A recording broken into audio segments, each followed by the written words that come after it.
Are we looking weak? I'm afraid we are. We had 4 divisions up till 1990 in the Cold War, and now we can't muster one. Well, ladies and gentlemen, I see all these people leaving. I had no idea how many people had heard me speak before. But not in this august debating chamber, although I have been a life member for over 53 years. And I'd never spoken before. And it pains me to be speaking for the first time, to be proposing this motion on the 80th anniversary of D-Day, that Britain is no longer a fighting force. But I have been banging on about this for some time, and that's why I was asked, I think, because of something I said it was reported. And indeed, I've been banging on about it to the Prime Minister. Now, let's be positive, because I like to be positive and optimistic. We still have very professional officers and soldiers. We need... oh, thank you.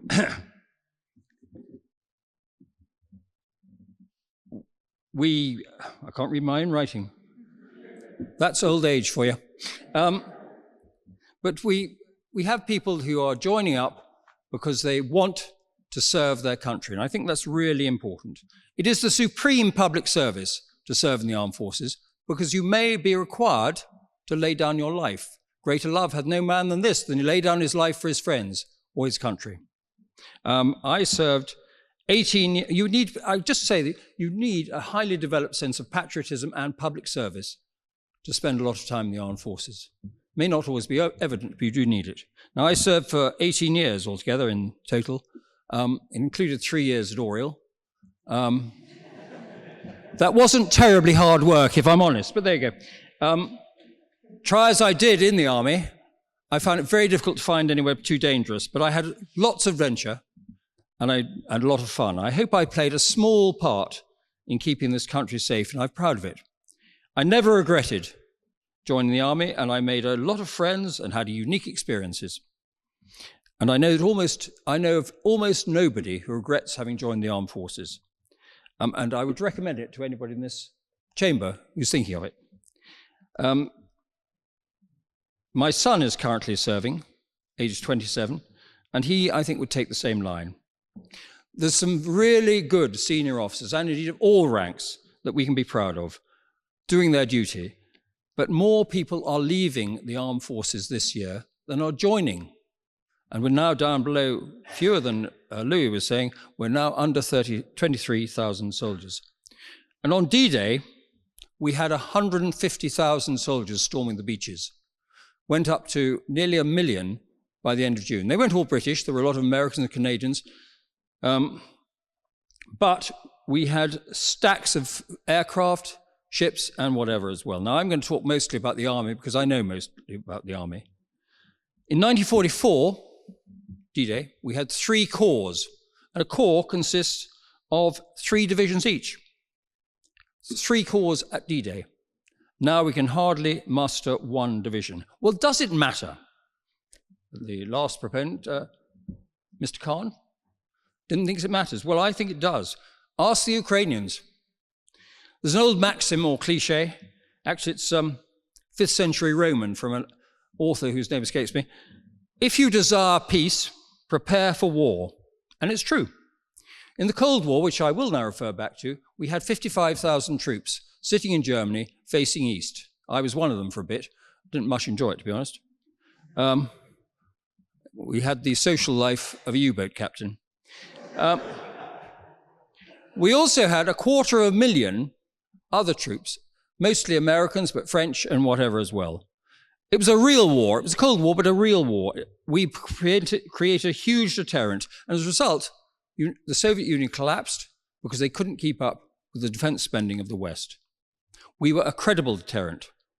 Now, Churchill, and quoting Churchill is a fallback of a lost conservative politician. Churchill said in 1946 at Fulton, "From what I have seen of our Russian friends and allies during the war, I am convinced there is nothing they admire so much as strength, and nothing for which they have less respect than weakness, especially military weakness." So is NATO and the West looking weak? Are we looking weak? I'm afraid we are. We had 4 divisions up till 1990 in the Cold War, and now we can't muster one. Russia sees us as weak, and it sees itself as at war with the West. None of you would remember, I expect, perhaps 1 or 2 people. In the Cold War in 1978, who remembers Georgy Markov? Markov. The provost does. He was a Bulgarian dissident who was poisoned with ricin, which is a nerve agent, I believe, on the end of an umbrella as he was crossing Westminster Bridge. And of course, he died. And he was poisoned, murdered, by the Communist Secret Service agents of Bulgaria, which was then a vassal of Russia. You will recall, because they were much younger, the attempted murders of the Skripals in Salisbury, by the Russian SSB. This is the same playlist, the same behavior. The only difference is the Cold War is now getting hot in Ukraine and elsewhere.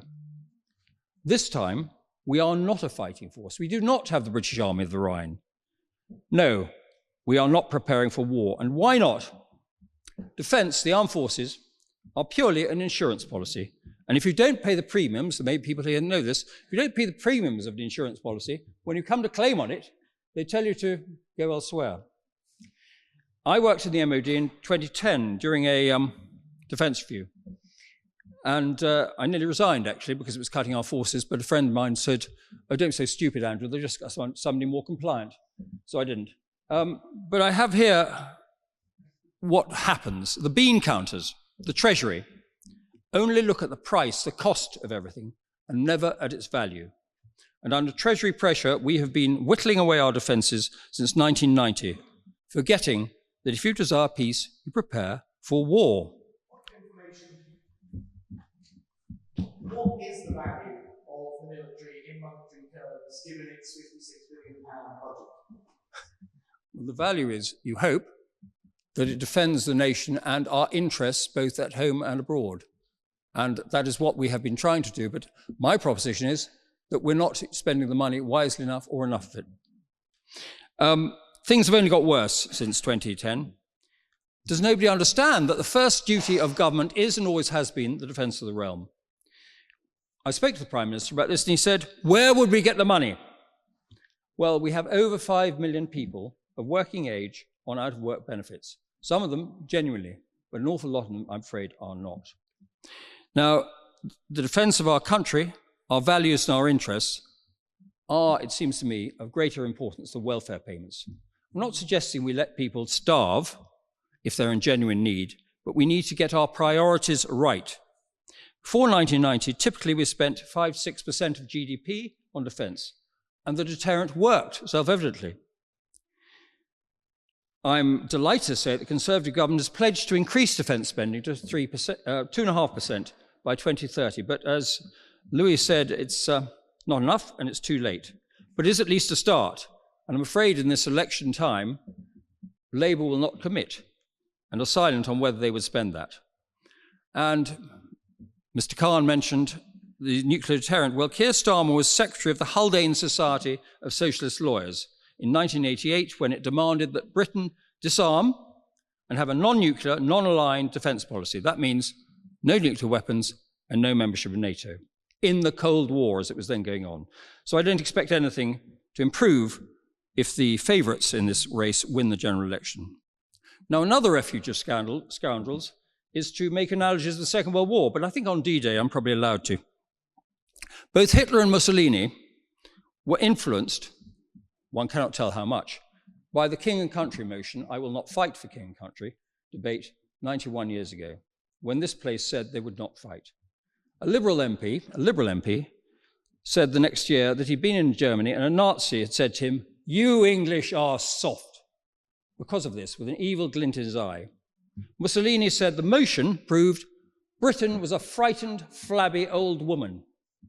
Patrick Leigh Fermor, I don't know if any of you has read his book, The Time of Gifts, I highly recommend it, it's really good, walked across Europe in 1934 onwards.